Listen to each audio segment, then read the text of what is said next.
Hey YouTube, my name's Jake and I'm a little bit bored at work right now, so I thought I would give you a card counting tutorial. This is my first tutorial, so YouTube haters out there, try to take a little easy on me, and for all the rest of you, if you learned something, give me a like, maybe a subscription, and I hope you enjoy. Thanks. Alright, so let's go through the basics of counting cards first. If you see a 10 through an ace, you give those cards a -1.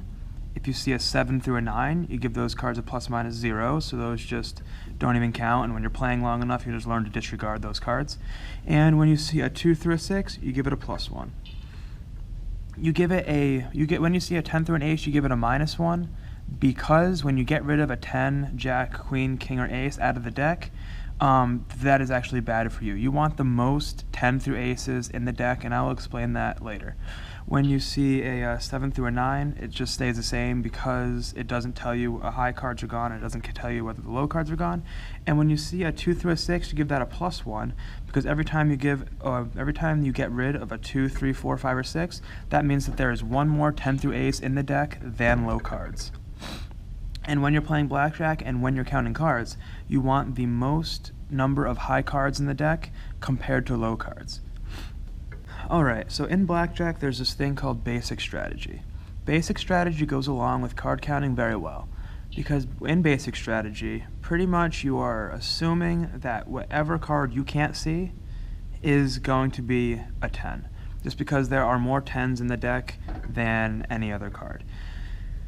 Therefore, therefore the dealer's card that you don't see, you're assuming that's a 10, and the next card that gets flipped over, you're going to assume that's a 10.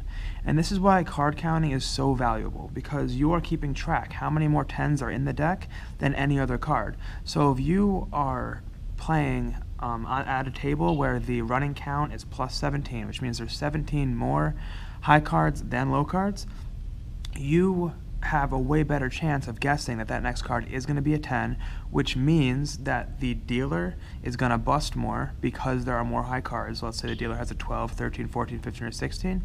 He has to hit, and the chances are, if it's a really, really high count, the next card is going to be a 10 card, and you know if you have anything above an 11 just to not to hit, because chances are the next card that comes out is going to be a 10, and the dealer's going to bust, and you're going to win. Pause the video here if you want to write down the cards and their value, because I am going to be taking these cards off the table and showing you an example of why basic strategy and card counting go hand in hand. At this point, you're at a table, you've counted the cards correctly, and the count is +10. The dealer deals you a 3 and a queen. There is a 4 showing on the dealer. So basic strategy would tell you that you should assume that this card is a 10 and this card is a 10. Assuming that, of course, you wouldn't want to hit, and the dealer would have to hit. But you have a leg up, because you already know that there are 10 more face cards in here than low cards. Therefore, you have a very, very, very high chance of this next card and this card being a 10 and the dealer busting.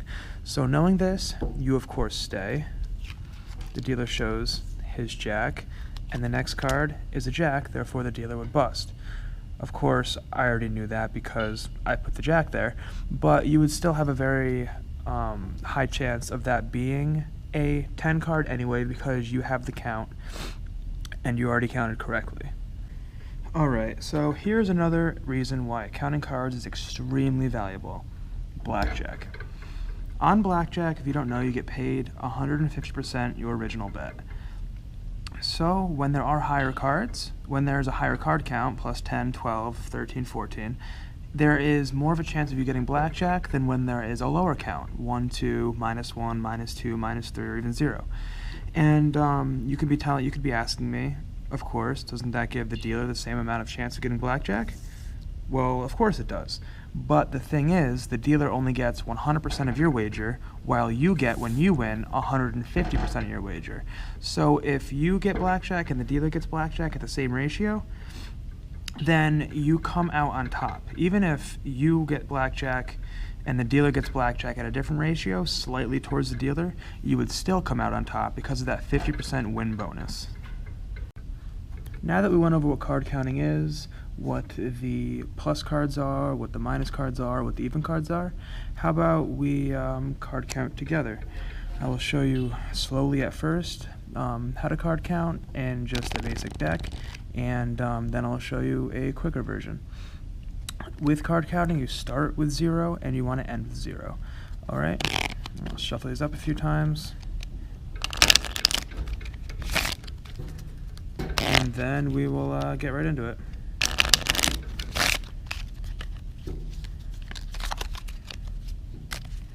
Alright, ready? So there's 1, there's 0. There's -1, there's 0. There's -1, there's 0. There's -1, there's -2, there's -1, there's 0. -1, 0. 0, there's -1, -2, -1, 0. There's +1, +1, there's back to 0. Now -1, -2, now I'm back to -1, back to 0. There's +1, +2, there's +1 again, there's 0. There's -1, there's -2, -3, -2, -1. Now we're back to 0. -1, 0, -1, back to 0. There's +1, back to 0. And then there's -1, and if everything went out correctly, this is going to be a low card. And it is, and we are back to 0. Alright, so counting is all about practice. With a few hours of practice under your belt, you can really get pretty good at card counting, as I will try to show you right now. I'm mixing these cards up. I'm going to take a card out of the middle, and I'm going to place it aside. And if I count correctly, I will be able to tell you what card range that is going to be, whether it's going to be a 2 through 6, or it's going to be a 10 through ace, or it's even if it's going to be a middle card. There are a few card counting there are card counting games online that you can check out that I will put as links in the description. Alright, I think that's probably shuffled enough. Let's just cut these a few times. Give it one more shuffle for good measure.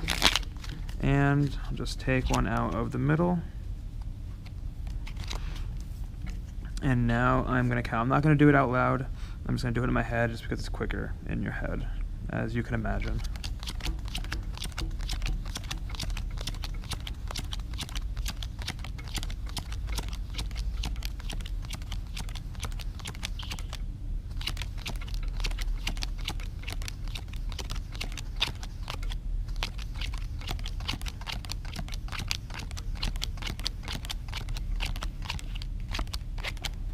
And if I counted correctly, this right here should be a low card 2 through 6.